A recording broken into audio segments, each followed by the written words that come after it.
A kid pointed at the judge and said, "You're the killer." Moments later she walked out.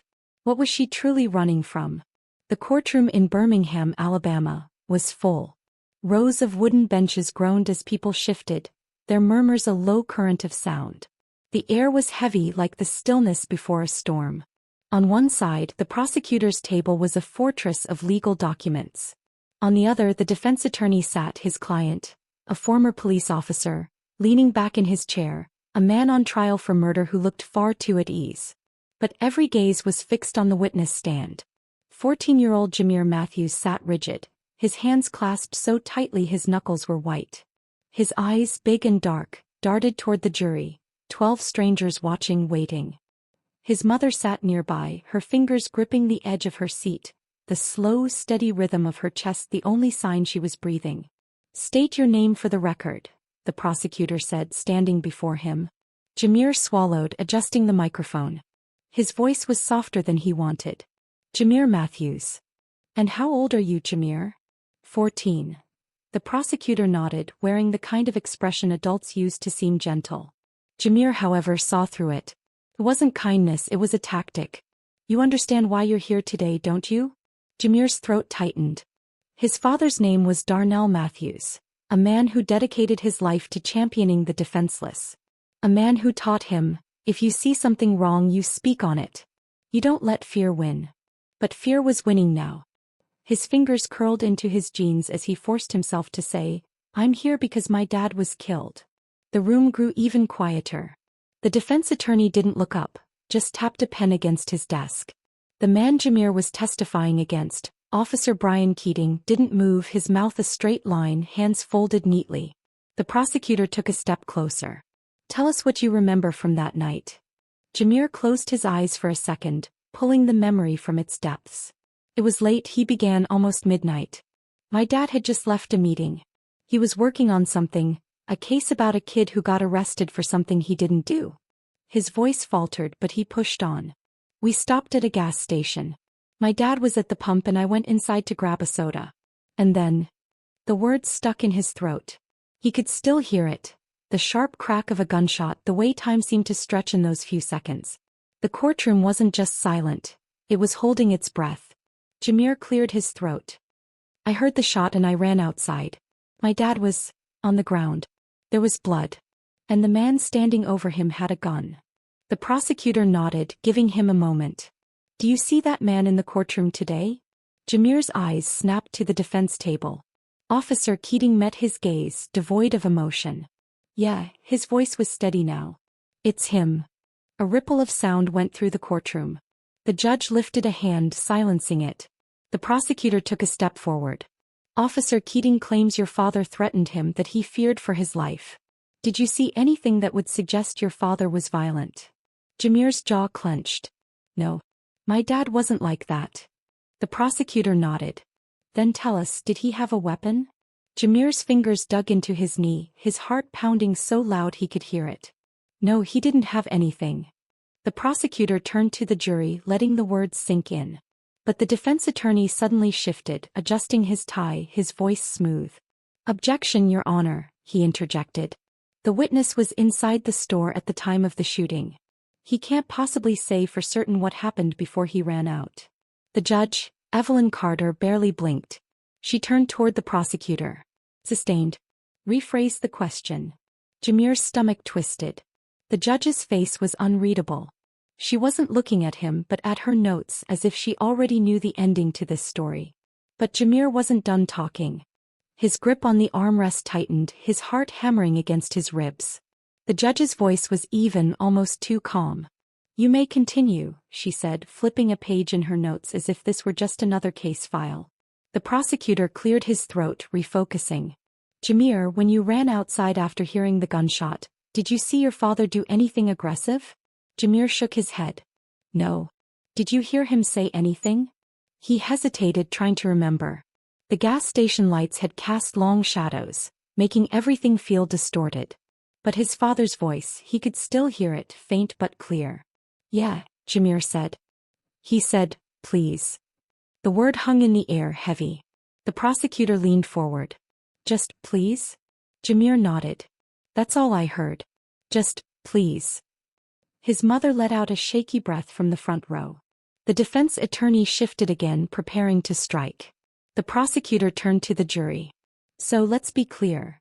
Your father's last words weren't a threat. He wasn't attacking anyone. He was begging, Jameer finished. A ripple went through the courtroom. The defense attorney sighed, standing. His suit was crisp, expensive. Jameer, he said, his voice smooth and measured. I know this is difficult, but you were inside the store. Is it possible that your father reached for something, that the officer thought he saw a weapon? Jameer's chest tightened. He knew what they were doing, trying to turn his father into a threat even from the grave. He shook his head. No. You're absolutely sure? Yes. The defense attorney glanced toward the jury, planting the seed of doubt, then with a small sigh sat back down. Jameer could feel it. The room wasn't fully on his side. Judge Carter watched without reaction, and for the first time Jameer really looked at her. Her hair was neat, pulled back into a perfect knot. Her black robe sat stiff.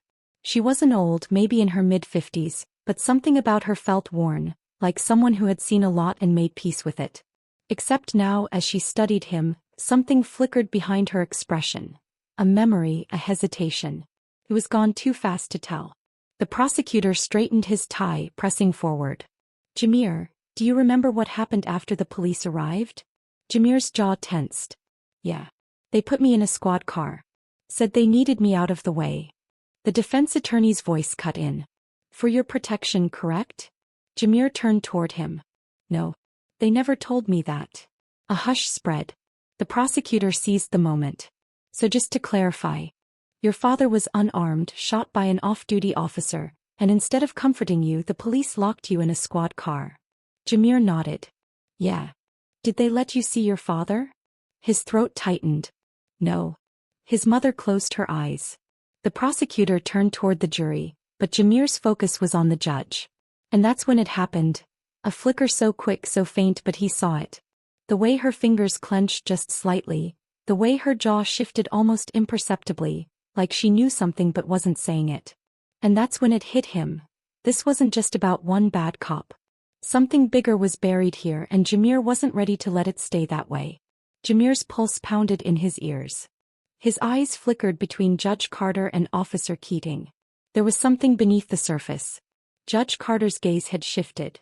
She was looking past him as if she already knew the ending of this trial. Jameer's breath caught. His father had taught him to watch people's eyes, that they will always tell the truth. Judge Carter's eyes were hiding something. The prosecutor kept speaking, but Jameer's mind was racing. The defense attorney had been too quick to dismiss him. The judge had barely reacted to anything he said. Keating wasn't nervous. A man on trial for murder should have been. Jameer stared at the officer's hands, steady and controlled. That's because he didn't expect to face consequences. The system was already working in his favor. The judge, the lawyers, the jury, they were all playing their parts. A chill spread through Jameer's chest, but then a memory surfaced. His father's voice, calm and firm. If you see something wrong, you speak on it. You don't let fear win. Jameer licked his lips. His palms were sweaty, his heart drumming fast. He sat up straighter, turning his gaze directly to Judge Carter. And then he said it, "You're the killer." The words cut through the courtroom like a blade. Every muscle went tight. The prosecutor's mouth fell open. The defense attorney's pen slipped from his fingers. The jurors stiffened.